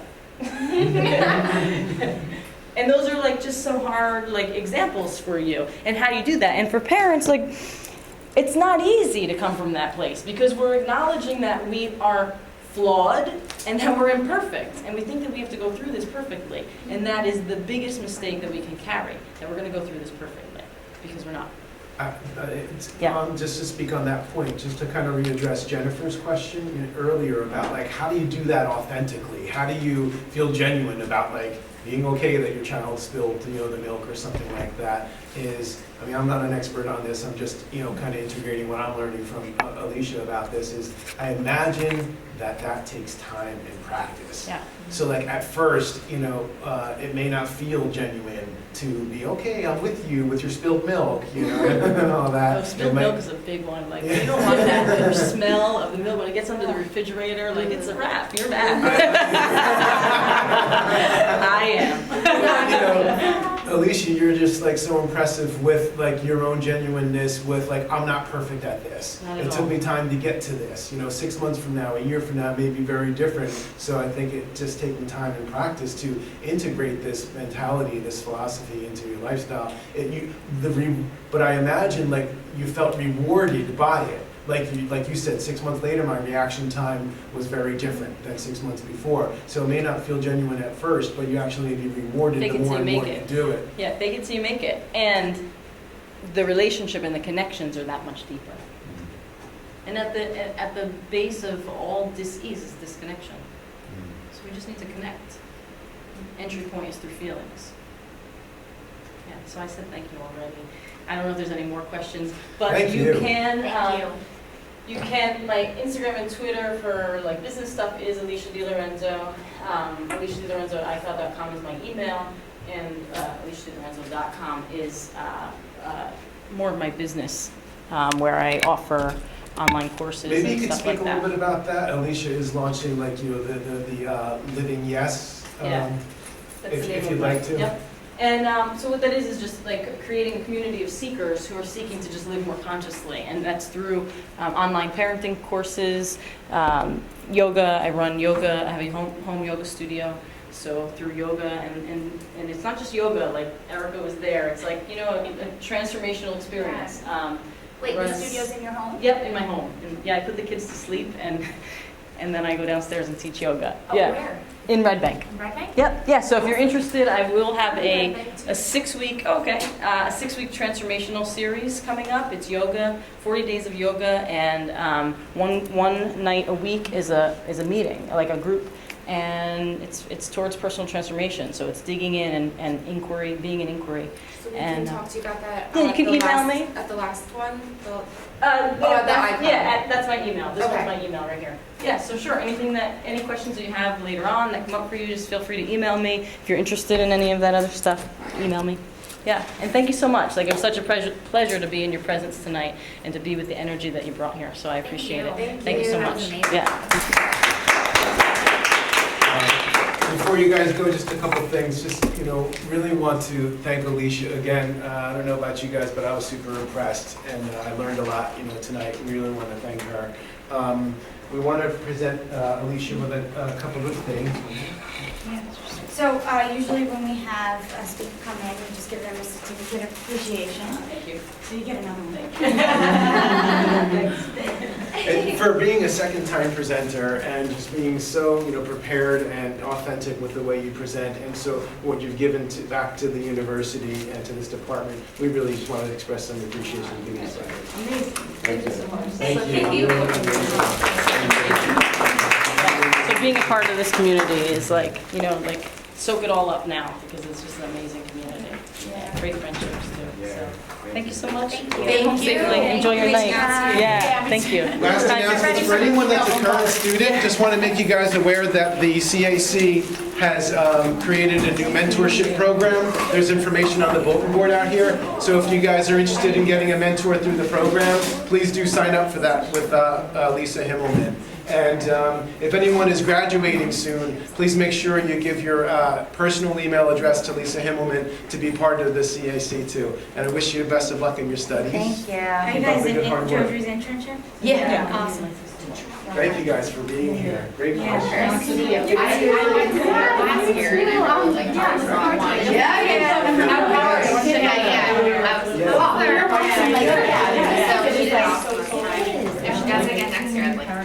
Absolutely. Absolutely. Yeah. That's great. I always get so, like, Thank you, the Jen. million story of her son, like I do. Yeah, I remember that. And I remember that the first time, I was like, oh my God, he's so cute. Yeah, some people like spiders. I know. No, I'm done, really just. I was done. Yes, I graduated May. How much girls? Thank you. You're graduating sooner. All goes as planned. I'm like hanging on right now. Well, enjoy the rest of it. I know. You're out. I know. I'm actually starting to get like a little panicky, like, oh no, this is gonna happen. Did you have it in this department? You did? Well, I started already. My last, no, back. I mean, I really like that. Yeah, it started to kind of hit me. I'm done. So stressed out. Okay, that's why I didn't know that.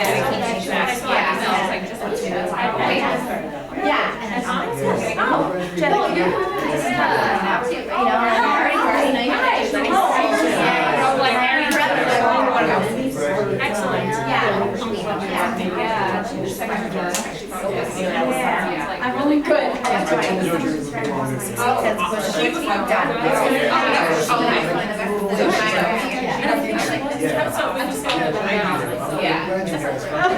No, yeah, so fun. Oh, then she like nice to meet you. I didn't tell her to do that. I remember you saying I do, yeah. Were we? No, that's all. I was just sitting there. That's like, that's so sad.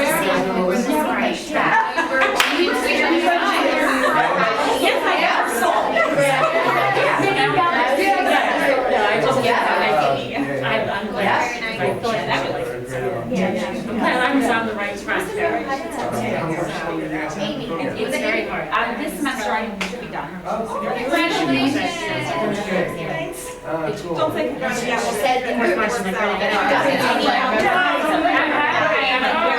And that's why I'm saying this was so good for me. Because I was like, I was doing such a great job. Going through life like a zombie lately. Until like internship at night.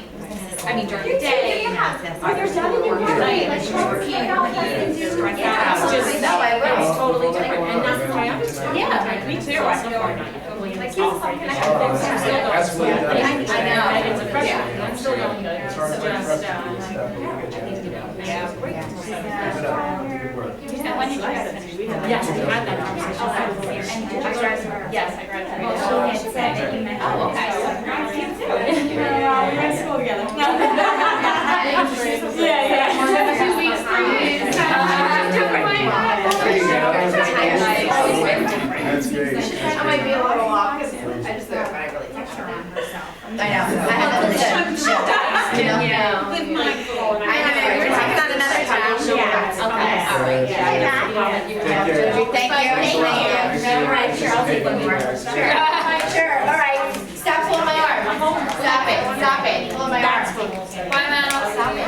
Hey, cool, Melissa. See you next Did week. we turn that off? No, we gotta Okay. see, If you really feel like Let's you make want sure to. we do that. I'm gonna have to get going in a little bit just because I have There's such a a list. long drive. Yeah, no, definitely want to go. Can you log off? There's a little list of things we have to do there, and one of them is logging off. Could you lock her up?